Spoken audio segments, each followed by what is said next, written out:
నమస్తే సామా 6 TV news కి స్వాగతం. కేంద్రం నుంచి విధులు తీసుకొచ్చి ముధోల్ తాలూకా అభివృద్ధికి కృషి చేస్తారని ఆదిలాబాద్ ఎంపీ గోడం నగేష్ అన్నారు. సోమవారం నిర్మల్ జిల్లా బైన్సా పట్టణ ఎస్ఎస్ జిన్నింగ్ కార్యాలయంలో ఏర్పాటు చేసిన కృతజ్ఞత సభలో హాజరై మాట్లాడారు. ఎంపీ ఫలితాల్లో మెజార్టీతో గెలిపించిన ప్రతి ఒక్క ఓటరుకి ధన్యవాదాలు. రానున్న రోజుల్లో బాసర సరస్వతి అమ్మవారి ఆలయం, రైల్వే స్టేషన్ సౌకర్యాల అభివృద్ధి, జాతీయ రహదారులు, ఉపాధి హామీ, సీసీ రోడ్స్, కేంద్రీయ విశ్వవిద్యాలయం వంటి అభివృద్ధి పనులకు పాటుపడతారని తెలియజేశారు. త్వరలో జరిగే సర్పంచ్లు, ఎంపీటీసీలు, జెడ్పీటీసీ, మున్సిపల్ ఎలక్షన్లో బీజేపీ నాయకులను మంచి మెజార్టీతో గెలిపించుకుంటామన్నారు. కార్యక్రమంలో ఎమ్మెల్యే రామారావు పటేల్, భాజపా నాయకులు, కార్యకర్తలు పాల్గొన్నారు.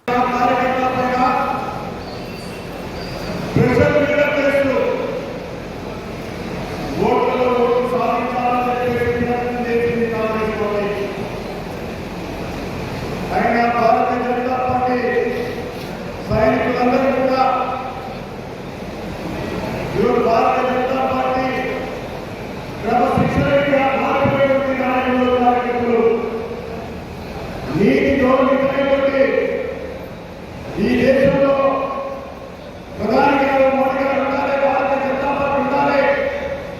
మా ముదోలు గడ్డలో ఏ విధంగా అయితే పటేల్ గారిని ముదోలు గడ్డ మీద కూర్చోబెట్టామో అదే మాదిరిగా ఎంపీ ఎలక్షన్లో కూడా అత్యధికంగా ఓట్లు వేయిస్తామని చెప్పేసి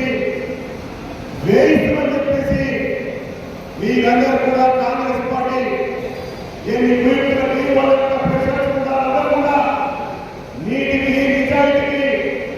మీరందరూ కూడా ప్రత్యేకమైనటువంటి ముదోల్ గడ్డకి ధన్యవాదాలు చేస్తా ఉన్నాను. ఎందుకంటే ఈరోజు భారతదేశం యొక్క ఔన్నత్యాన్ని ప్రపంచవ్యాప్తంగా ఈరోజు ఆర్థిక వ్యవస్థలు రావచ్చు, లేకపోతే రక్షణ రావచ్చు, ఏ భారతదేశానికి ఏ రాష్ట్రం కూడా ఏ దేశం కూడా మన దేశం వైపు కన్నెత్తి చూడకుండా పరిపాలించినటువంటి మోడీ గారి నాయకత్వంలో మా ఎంపీ గారు కూడా ఉండాలి. మా ఎంపీ గారు భాగస్వామ్యం కావాలి. మా ప్రతినిధి గారు ఉండాలి. ఆ ప్రతినిధి ద్వారా మా ముదోల్ నియోజకవర్గానికి, మా తెలంగాణ ప్రాంతానికి, మా ఆదిలాబాద్ నియోజకవర్గానికి ఒక మంచి జరుగుతుందని చెప్పేసి ఒక ఆశ. ఈరోజు మీరందరూ కూడా కృషి చేసేటువంటి మీరందరూ, ఎందుకంటే అదే మాదిరిగా ఎందుకంటే రాష్ట్ర మొదటి ఎన్నికల్లో ఉన్నప్పుడు మన మండలంలో వెళ్ళినప్పుడు కూడా ఒక ప్రధానమైనటువంటి విశ్వాసం, ఎందుకంటే ఎన్నికటువంటి గౌరవ కూడా అదే మాదిరిగా మీరందరూ కూడా, ఎందుకంటే ఒక టీం లీడర్గా ఒక టీం ఏర్పాటు చేసుకుని ప్రతి గ్రామానికి వెళ్ళి, ప్రతి భూమికి వెళ్ళి, ప్రతి ఓటర్ దగ్గర కలిసి ఈ వాళ్ళని చైతన్యమే కాకుండా రాజకీయమైన పరిస్థితి ఏ విధంగా బాధలో ఉన్నాయి, రాజకీయ పరిస్థితి ఏ విధంగా బాధలో ఉంది అని సరిగ్గా వివరాలు చెప్తూ మీరందరూ కూడా చేయడం వల్లనే అత్యధికంగా 1,50,000 ఓట్లు, 1,50,000 ఓట్లు సాధించినటువంటి మీరందరూ చెప్పేసి సందర్భంగా నేను గుర్తు చేస్తా ఉన్నాను. కాబట్టి ఈరోజు ప్రకారమైన విశ్వాసం 2019 నుంచి ఇది ఉద్యోగంలో అవి వేగంలో పాల్గొనడానికి బాలపూడి కావచ్చు. ఈ ప్రాంతంలో భారతీయ జనతా పార్టీ ఒక విశ్వాసం. ఇక్కడ ఈ ప్రాంత ప్రజలు కూడా ఒక ధర్మాన్ని కావాలని చెప్పేసి చాలా సంవత్సరాలుగా పోరాటం చేసినటువంటి ఈ ప్రాంతంలో ఉన్నారు. భారతీయ జనతా పార్టీ నాయకత్వం కార్యకర్తలు కాకుండా అనేకమైనటువంటి సంఘటనలు ఉన్నాయి.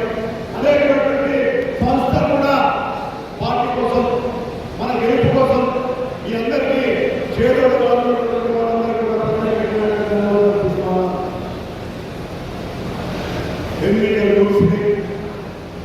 మననే ప్రధాని గారి యొక్క ప్రమాణ స్వీకారాలు అయిపోయింది. ఆ ప్రమాణ స్వీకారాలు అయిపోయింది.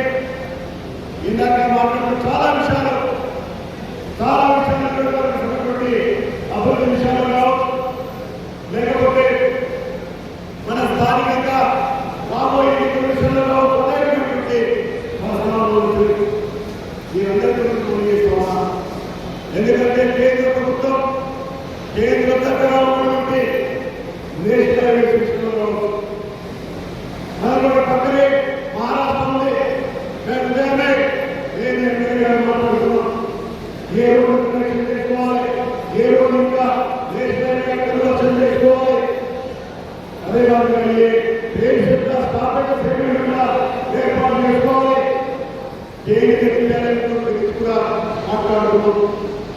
అదే మాదిరిగా ఎడ్యుకేషన్ ఇన్స్టిట్యూషన్ కావచ్చు, ఇందాక కేంద్రీయ విద్యాలయం కావచ్చు, లేకపోతే కృషి విజ్ఞాన కేంద్రం ఈ జిల్లాలో ఏర్పాటు విషయంలో కావచ్చు, కేంద్రం నుంచి రాబోయేదైతే ఉంటుందో, ఎందుకంటే ఈరోజు ప్రధానమంత్రి ఆవాస్ యోజన దాదాపుగా మొట్టమొదటి సమావేశంలోనే ప్రధాని గారు 3 కోట్ల మందికి ఈ దేశంలో ప్రధానమంత్రి ఆవాస్ యోజన కింద మరి చెప్పేసి మన ప్రభుత్వం క్యాబినెట్లో నిర్ణయించింది.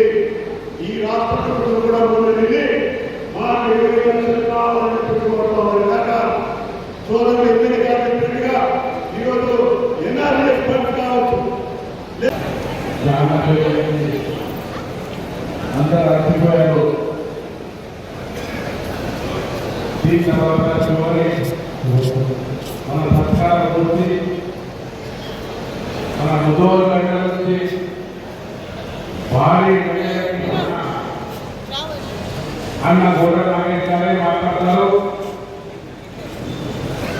దయచేసి ఒక 5-10 నిమిషాలే లేకుండా శ్రద్ధగా పాడాలని కోరుకుంటున్నాను.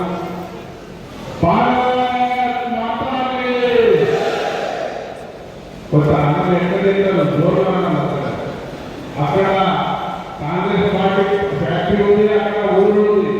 వాళ్ళు ఇద్దరు కూడా భయపడాలి. మాది ఏం అయిపోయింది, మొత్తం బీజేపీ అయిపోయింది.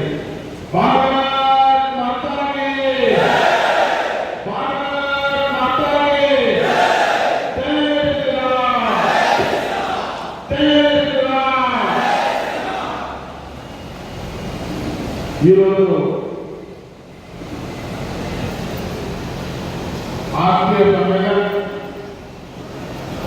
మన ముగ్గురు భారీ నేతల కార్యకర్త బృందంలో